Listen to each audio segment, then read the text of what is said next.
बहुत से लोगों की समझ में नहीं आई थी वो बात। ऑटो इम्यून प्रॉब्लम से कहने का ये मतलब होता है कि देखें, वैसे तो हमारे अंदर कुव्वत मुदाफ़ियत होती है, अल्लाह ताला ने बनाई हुई है, लेकिन वो नॉर्मल तरीके से जब काम करती है तब तो सब सही चल रहा होता है। वो बीमारियों से हमें बचाती है, हमारी हिफाजत के लिए होता है वो। लेकिन कभी कभी उसमें कोई ख़राबी या बेकायदगी अगर पैदा हो जाए तो प्रेगनेंसी के दौरान जो हमल ठहरा है उसी के अगेंस्ट ये हमारी जो कुव्वत मुदाफ़ियत है ये गलत तरीके से जब काम करना औरतों की शुरू हो जाती है, तो उसकी वजह से भी बार बार बच्चे के या हमल के ज़ाया होने का ख़तरा होता है। अगर ये शुबा हो तो उसके लिए भी कुछ टेस्ट्स हैं जो कि किए जा सकते हैं, और फिर जब एक दफ़ा इसकी तशख़ीस हो जाए तो फिर उसका इलाज भी मुमकिन है। इसमें भी नाउमीदी की बात नहीं है। अच्छा, पिछले हफ्ते भी कॉल आई थी, जैसे डॉक्टर साहब से ने पूछा था, मुझे उनका नाम याद नहीं, 11 साल से उनके यहाँ रिकरेंट मिसकैरेजेस हो रहे थे। और इस हफ्ते जब मैं पूरे हफ्ते जो लोगों से डाटा लिया, मुख्तलिफ लोगों के क्वेश्चंस जो आए, यकीन कीजिए किसी को 9 साल हो गए, किसी को 8 साल हो गए, और वो मुख्तलिफ डॉक्टर्स के पास भी गई और उनके ट्रीटमेंट्स भी चलते रहे। ऐसा नहीं हुआ, और वो बहुत ही ये था कि मुस्तनद गायनेकोलॉजिस्ट के पास गई, ये भी नहीं हुआ कि वो कोएक्स के पास गई हों, उसके बावजूद जो है उनका मसला हल नहीं हुआ। क्या देखिए, इलाज होना और सही इलाज होने में बहुत फ़र्क है शहजाद। एक तो ये बात मैं कहना चाहूँगी, फिर ये भी मुमकिन है कि इलाज भी सही तरीके से किया जाए, लेकिन शिफा देने वाला तो अल्लाह ताला है ना। गारंटी इलाज सही होने के बावजूद जो रिज़ल्ट है, इंशाअल्लाह अल्लाह ताला से उम्मीद रखनी चाहिए कि उसका फल अच्छा नज़र आएगा सामने, नतीजा उसका, लेकिन 100% गारंटी तो अल्लाह के अलावा कोई भी नहीं दे सकता। बहुत शुक्रिया डॉक्टर साहब। नाज़रीन, यहाँ पे एक बात कहना चाहूँगा, कहते हैं कि अल्लाह के घर में देर है लेकिन अंधेर नहीं है। आप जो है अपनी कोशिश ज़रूर कीजिए और किसी मुस्तनद गायनेकोलॉजिस्ट के पास ज़रूर जाइए और इलाज ज़रूर कराइए। दोनों फीमेल जो हस्बैंड और वाइफ दोनों जाएँ, ठीक है, और दोनों जाके वहाँ पे अपना ट्रीटमेंट कराएं। डेफिनेटली आपको अल्लाह ताला जो है ज़रूर फैज़याब करेगा औलाद जैसी नेमत से। डॉक्टर साहब की तरफ आते हैं। डॉक्टर साहब, ये बताइए, मोटापा ये जो है हमारे माशरे का एक हिस्सा है। हर घर में जितने लोग हैं उनमें से जो है 75% लोग जो हैं वो मोटापे के ज़ुमरे में आते हैं। पहली चीज़ तो ये है कि हमारे यहाँ मोटापे की सही डेफिनेशन नहीं पता। लोग अपने आप को मोटा कहते हुए, मतलब उनको अगर कहते हैं आप मोटे हो गए तो वो नाराज़ हो जाते हैं, फिर कहते हैं आप सेहतमंद हो गए तो कहते हैं चलो जी माशाअल्लाह, ठीक है। मोटापा की एक्चुअल डेफिनेशन ख़वातीन के हवाले से क्या है, और क्या मोटापा जो है वो बेऔलादी का सबब बन सकता है? देखिए, मोटापा अगर हम डेफिनेशन की बात करें तो अंग्रेज़ी में उसको ओबेसिटी कहते हैं। और मोटापे की दो किस्म में, एक होता है जिसको हम कहते हैं ओवरवेट, यानी कि इसका मतलब है पहले आपको मालूम होना चाहिए कि नॉर्मल वेट आप किसको कहेंगे।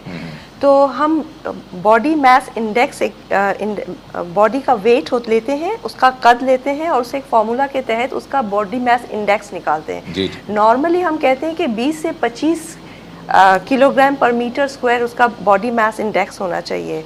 अगर किसी का वज़न या उसका बॉडी मास इंडेक्स 25 से ज़्यादा है तो वो ओवरवेट कहलाएगी, और अगर वो 30 से ज़्यादा है तो वो ओबीस कहलाएगी। डॉक्टर साहब, अगर इसको हम थोड़ा सा आसान करते हैं, क्योंकि हमारे यहाँ लोग बहुत सी बातें हम लोग करते हैं ना, लोगों की समझ में नहीं आती हैं। जैसे डॉक्टर साहब ने बताया कि इनको फीडबैक भी अक्सर मिला, आपको तो अगर कहते हैं 5 हमारी एवरेज 5.3 जो है 5.2 5.3 इसमें कितना वजन होना चाहिए? वेट 60 किलो होना चाहिए एवरेज ज़्यादा नहीं, 60 किलो। अच्छा, ये अपर लिमिट बता रही। 50 to 60 किलो का एग्जैक्टली ये रेंज है। अगर वो अबव 60 जा रही है तो वो ओवरवेट में आ जाएगी, और 70 से ऊपर जाने लगेगी तो वो फिर ओबेसिटी या मोटापा ओवरवेट भी है लेकिन उससे ज़्यादा हो जाएगा तो वो ओबीस कहलाएगी। उसमें फ़र्क इसलिए कर रहे हैं क्योंकि ओबेसिटी के मसाइल और ज़्यादा होते हैं। आगाज़ तो हो जाता है मसले का, लेकिन ओबेसिटी में जब वो दाखिल हो जाते हैं तो मसले यकीनी बनने के इम्कान ज़्यादा हो जाते हैं। और जहाँ तक ये इनफर्टिलिटी का ताल्लुक है, उसमें ओबेसिटी का एक बड़ा अहम रोल डेफिनेटली है कि जब ओबेसिटी होती है तो देखा ये गया है कि उनके जो अंडेदानी है उसमें सही तरह से उसके एग्स या अंडे नहीं बनते हैं जो फंक्शनल हो, वो इस काबिल हो कि वो फर्टिलाइज हो और हमल ठहरे। तो उनकी जो है ना ओव्यूलेशन नहीं हो पाती है ओबेसिटी की वजह से। तो अगर वो अपने जो भी उसका वज़न है उसका 10% वज़न कम कर दे, फ़र्ज़ करें अगर वो 90 किलो है तो वो 9 किलो कम कर दें तो देखा ये गया है कि जब वो अपना 10% वेट लूज़ करती हैं तो उनको स्पॉन्टेनियसली ओव्यूलेशन या अंडेदानी में जो अंडे बनने का अमल है वो बाकायदा शुरू हो जाता है और हो सकता है। तो बहुत ज़्यादा ज़रूरी इस बात पे जोर देना है कि वो अपने वज़न का बाकायदा डॉक्टर साहब कंट्रोल आपको यहाँ पे रोकता हूँ, मज़ीद बात करेंगे, एक कॉल लेते हैं, ठीक है, कॉल के बाद देखते हैं। अस्सलाम वालेकुम जी, कौन बात कर रही हैं, कहाँ से? मैं आयशा बात कर रही हूँ। डॉक्टर साहब आपसे एक इम्पोर्टेंट सवाल मुझे पूछना है। जी जी, खुशामदीद। कि ये जो शहर में वेट कम करने के क्लिनिक खुले हैं, तो ये यहाँ पर जाके बड़े टफ तजर्बे होते हैं, तो मिनिस्ट्री ऑफ हेल्थ जो है वो इसको क्यों नहीं देखती? अब बाद में इश्तेहार आता है कि 2 घंटे में 20 किलो वजन कम करें। कितने? 2 घंटे में?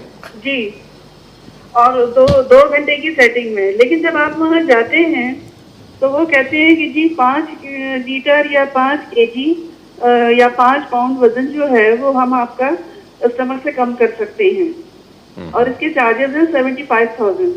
वाह। अच्छा, अगर आप डिस्काउंट लेते हैं तो 50 से 60,000। लेकिन इसके बावजूद ये है कि वो गारंटी नहीं देते, उस 5 लीटर की भी गारंटी नहीं देते। अब सवाल मेरा ये है कि जो लोग यहाँ जाते हैं ये सोच के कि हमारा 20 किलो वजन 2 घंटे में कम होगा, और वहाँ पे ये फ्रॉड होता है, तो ऐसे डॉक्टर और ऐसी क्लिनिक के लिए आपकी क्या राय है? या आपकी नज़र में कोई ऐसा क्लिनिक है जो वाकई सही मुस्तनद इस किस्म का करता हो वेट कम करने का? ठीक है जी, बहुत शुक्रिया आयशा साहबा। पहले तो मैं चैलेंज करता हूँ, जितने ये जहाँ पे ये जितने लोग पूरे मुल्क में दावा करते हैं 2 घंटे में ये 20 किलो का वज़न कम कर सकते हैं, मेरे प्रोग्राम में दावत है, आइए। पहले तो मेरे प्रोग्राम में मुझे बताइए कि कौन सा फार्मूला है, कौन सी जादू की छड़ी है। बिल्कुल ये नाइंसाफ़ी है, गलत हो रहा है, और आपने बिल्कुल सही कहा कि ऐसे लोगों को तो पकड़ के जेल में डाल देना चाहिए जो धोखाधड़ी कर रहे हैं। मज़ीद बात करेंगे एक छोटे से ब्रेक के बाद, हमारे साथ रहिएगा।